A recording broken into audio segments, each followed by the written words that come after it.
Welcome to your Daily 5 for Tuesday, April 30th, 2024. Over the weekend, I watched a movie from 1984 titled Soul Survivor. Now, that's SOLE, Survivor.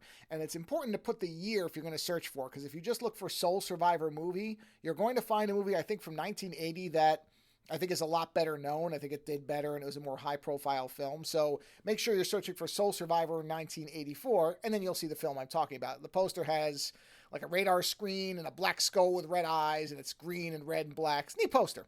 Anyway, the movie, the synopsis that IMDb has is not quite accurate. It's somewhat accurate, but also has things that are completely flatly incorrect.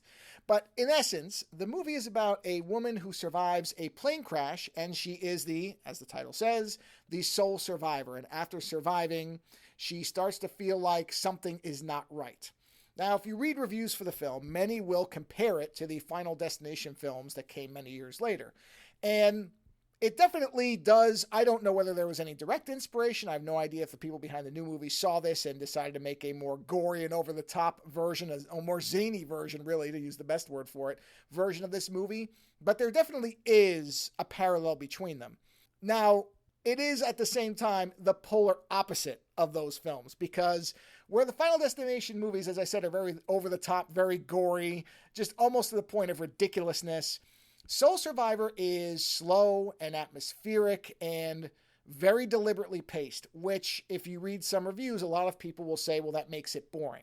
Well, I guess that's just a matter of taste. I did not find it boring at all. I actually was really impressed with this movie because I went into it and I wasn't expecting, I thought it was going to be okay. Based on the reviews that I'd seen, I knew it wasn't going to be bad, at least not bad for me, but I didn't expect to really like it, and I came to the end of it, and I really enjoyed this movie.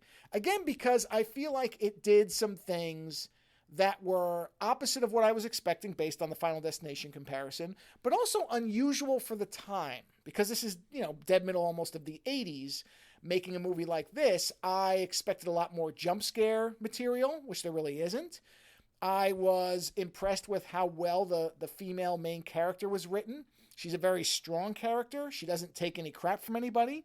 There's a number of times where other characters are suggesting that maybe she's imagining things or exaggerating things, and she immediately pushes back on that and will not accept that. She's very set in the fact that she knows what she saw and she knows what's going on, or at least what she can perceive that's going on.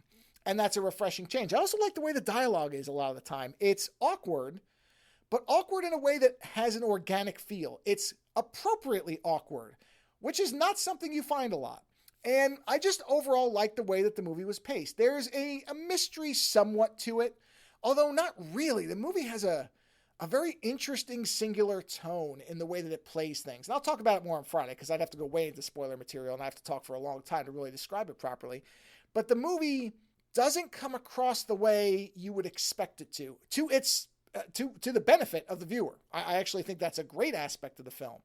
There's not a lot of gore, as I said. There's a little bit, there's one really good moment at the beginning, and there's some at the end, but it's barely anything, so don't come into this expecting gore. Again, not jump scary. A lot of it is just this woman being freaked out by empty spaces and rooms because she's hearing things or thinking she's seeing things or is in fact seeing things.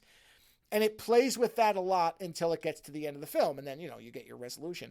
Like I said, I liked it. It's about 90 minutes long. The only problem with it is it's not easy to find. It's only, as far as I can tell, streaming on AMC. And there's a few versions of floating around on YouTube. As far as I can tell, there isn't a high-def version of this, or at least I didn't find one. So the one I watched is probably the DVD quality one, which is perfectly fine. It's completely acceptable. It's just not a high-def version, or not, what we expect now. It's not a pristine new version of it. But the important part is I really enjoyed the movie, and I think it's worth seeing for people who might be into more atmospheric horror films. It's simple. It's a small-scale story. It's got some interesting mechanics of what's going on once you get things explained, which I'll talk about again on Friday because I want to talk about them at length. But just in general, I was really pleasantly surprised by this one, and I'd never heard of it. I just came across it almost by chance and saw it mentioned somewhere, found it on YouTube, and decided, okay, I'll watch this. Why not? And I came away really impressed with it. I don't know anybody who's in it, but everybody is good.